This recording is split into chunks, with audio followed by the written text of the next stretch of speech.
소개시켜 드릴 AI는 젠스파크입니다. AI를 처음 접하시는 분도 부담 없이 이해할 수 있는 시간으로 오늘 준비를 했고요.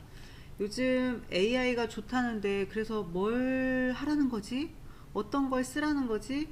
질문하면 답은 주는데 그럼 일은 결국 내가 하고 있는데 다른 사람들은 어떻게 쓰고 있는 거지? 궁금하신 분들을 위해서 오늘은 젠스파크라는 A를 활용하는 방법에 대해서 이야기를 드리려고 합니다. 이 AI, 젠스파크 AI를 보면서 제가 생각한 건, AI에게 일을 시키자. 그 주제에 맞는 게 젠스파크라고 생각이 들고요. 대부분 AI는 질문을 하면 답을 주지만, 젠스파크는 요청을 하면 결과물로 답을 줍니다. 예를 들어서, 강의 기획안을 만들어줘. 아니면 홍보 문구를 누구한테 할 걸 이렇게 만들어줘. 이렇게 지시를 해서 AI에게 일을 시킬 수 있는 게 젠스파크인데, 기본적인 제미나이라든지 챗GPT라든지 이런 부분들도 프롬프트를 넣어서 일을 시키고는 있지만, 젠스파크는 이 안에서 모든 것들이 이루어진다라고 보시면 되실 것 같아요. 그래서 젠스파크는 생각을 정리하고 그 다음에 여기에 있는 구조를 만들고 그 다음에 구조물 형태로 제시를 하는 그런 구조로 되어 있습니다. 먼저 젠스파크도 다른 뭐 사이트들처럼 기본적인 개인정보 동의를 하고 그 다음에 로그인을 하면 이렇게 이 화면이 뜹니다.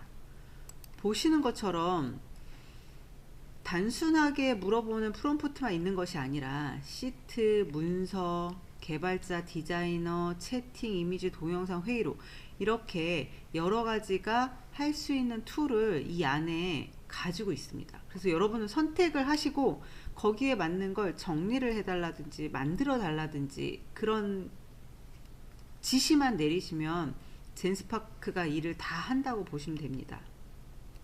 그래서 지금 뭐 이렇게 디자인, AI 디자이너를 눌러서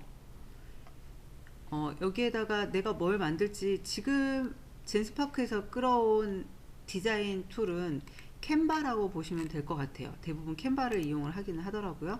그래서 여기에 어떤 이미지를 만들어줘, 뭐 설명 문구를 만들어줘, 그렇게만 치면 어떤 걸 해볼까요? 강의 홍보 영상 홍보 포스터 만들어줘. 이렇게 프롬프트를 치게 되면 그 전에는 강의 홍보 포스터를 만들어줘. 그러면 어떤 내용입니까? 어떤 뭐 이렇게 쭉쭉쭉쭉 내용들과 다른 부분들을 글로 생성을 해서 만들어줬다 그러면 젠스파크는 내가 질문한 질문에 그대로 결과물이 나오는 구조로 되어 있어요. 그래서 이렇게 내가 강의 홍보 만들어줘 그랬더니 그러면 어떻게 만들까요? 주제는 뭐예요? 들어갈 내용은 뭐예요? 프롬프트를 작성을 못 해가지고 못 만드셨던 분들한테 이 아이는 내가 이렇게 일을 할 거니까 나한테 문구를 줘 라고 이야기를 하거든요. 그래서 강의 주제는 젠스파크 사용법이야.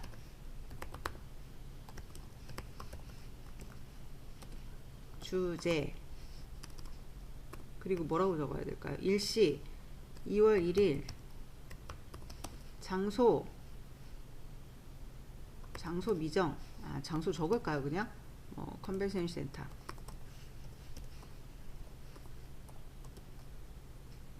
컨벤션 센터 강사 전경수 수강료 무료. 이렇게 딱 칩니다. 얘가 요청한 스타일이니까. 그러면 또 묻습니다. 얘가 그러면 생각하죠. 어떻게 해서 얘가 그리고 이 내에서 젠스파크 내에서 찾습니다. 이런 것들을 찾아와서 결국에는 질문자가 원하는 답을 찾으려고 해요. 너무 신기하지 않습니까? 디자인만 하고 끝나던 거에서 이제는 일을 시킬 수 있다는 부분이 되니까 어떻게 만들어지는지 한번, 그러면 얘도 이해하고 이미지도 검색해서 어떤 게 좋을지를 만들어냅니다.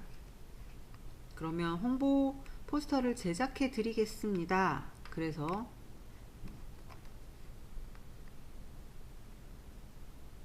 플랫폼 강의니까 이렇게 만들어 준다. 어떤 디자인이 나오는지 잠깐 기다리셨다가 한번 보세요. 그리고 한 가지가 아니라 몇 가지, 지금 네 가지를 만들고 있는 것 같거든요. 이 네 가지 중에서 우리가 선택을 하면 되는 거죠. 그러면 AI를 어떻게 써야 되는지 몰라? 너무 간단하게 질문 하나로 얘가 그리고 어떤 걸 할 거야 물어보니까 쉽게 답이 나오는 부분이 있습니다. 생성하고 있어요. 그랬더니 네 가지 스타일로 만들어 봤습니다. 이렇게 나오죠. 네 가지 스타일. 그래서 강의랑 이걸 넣었다. 그러면 이렇게 만들어지면 텍스트를 편집할 수도 있고 도구를 사용할 수도 있습니다. 오, 이런 거 좋은데요. 제 스타일인데요. 네, 이렇게 하면 여기서 뭐가 글자나 다른 부분이 잘못됐으면 텍스트 편집 눌러서 여기에 있는 게 잘못됐는지 아니면 이게 잘못됐는지 고칠 수가 있습니다. 이 내에서 고칠 수도 있고 이 디자인에다가 다른 것들을 더 요구해 가지고 작성을 해달라고 이야기를 할 수 있습니다.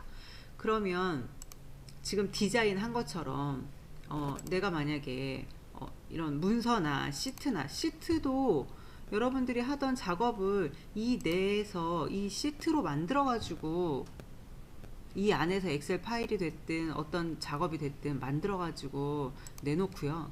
그 다음에 PPT AI 슬라이드 PPT인데 이 PPT도 여기에 주제만 여기다가 요청을 해 놓으면 어떤 주제로 할 거라고만 요청을 해 놓으면 이 아이가 PPT를 아주 잘 만들어 줍니다. 그러니까 젠스파크는 이 한 가지 내에서 모든 것들이 이루어지는데 다른 AI하고 다른 점은 얘한테 계속적으로 요청을 해서 일을 시킬 수 있다는 게 젠스파크의 가장 큰 장점인 것 같고요. 그리고 젠스파크는 일반인들이 프롬프트를 작성할 때 어떻게 작성해야 되는지 몰라가지고 못 만드시는 분들이 있잖아요. AI를 써야 돼. AI로다 뭔가를 하고 싶어. 근데 뭐라고 적어야 되는지 모르겠어. 그래서 막 복사해서 붙여 넣는 프롬프트만 나오는 부분들도 있고 프롬프트만 강의를 하는 분들도 있는데 이 젠스파크라는 아이는 계속해서 대답을 요구하고 만들기까지 과정을 계속 대화로다가 이렇게 해서 내가 원하는 결과물로 만들어주기 때문에 젠스파크한테는 질문을 하는 수준이 아니라 그냥 요청을 하시면 되는 것 같아요. 그래서 정말 나는 아무것도 못 쓰겠다. AI를 도대체 뭐라고 쓸지 나는 도로 찾는 것밖에 못 쓴다. 근데 다른 걸 쓰고 싶다 하시는 분들은 한번 젠스파크를 이용해서 작업을 일을 시키셔서 결과물을 만들어내는 작업을 한번 해보시면 좋을 것 같다는 생각이 듭니다. 오늘 강의는 여기까지이고요. 여러분들한테 AI 관련된 부분들로 여러 가지를 제안 드리는 부분은 본인들이 써보고 본인들한테 맞는 걸 계속해서 사용을 하시면 AI도 거기에 따르게 마땅하게 쓰여질 곳에 적당하게 쓰임을 받는 그런 AI가 될 것이고 여러분들도 일하는 데 있어서 조금 더 도움을 받을 수 있는 전문가들이 되실 수 있을 겁니다. 감사합니다.